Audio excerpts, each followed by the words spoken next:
Sud Radio Berkov dans tous ses états. Commence Linda Lemay, le golfeur. Il y a des tweets qui laissent pantois. Un des derniers de Mathilde Panot en fait partie et franchement, tout en haut de la pile. Pour inciter les Français à s'inscrire sur les listes électorales en vue des européennes, la présidente du groupe Insoumis à l'Assemblée a tweeté ceci, je cite, « Les riches votent, les racistes et les golfeurs aussi. Et vous, point d'interrogation, vérifiez votre situation électorale, on vote insoumis.fr. » Oui, vous avez bien entendu, les riches votent, les racistes et les golfeurs aussi.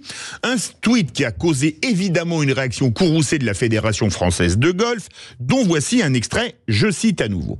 « Nous avons été surpris, et disons-le assez meurtris, de constater que vous assimiliez les joueurs de golf à des catégories de population que vous semblez ne pas tenir en grande estime.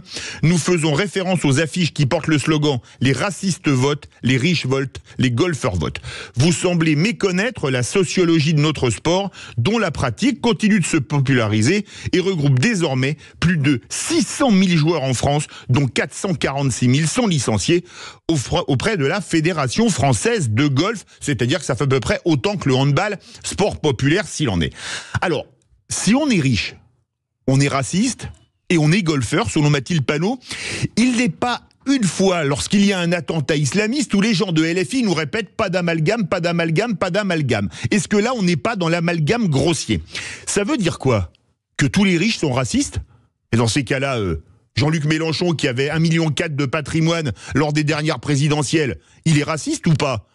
Et est-ce qu'il joue au golf? Ça, je sais pas. Parce que s'il est riche et joueur de golf, est-ce qu'il est automatiquement raciste? Vous voyez le délire du tweet de Mathilde Panot.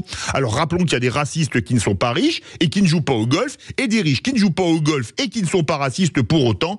C'est quoi cette chasse à l'homme? C'est indigne d'avoir réussi? C'est une tare de jouer au golf? Mathilde Panot a touché le fond du trou de golf.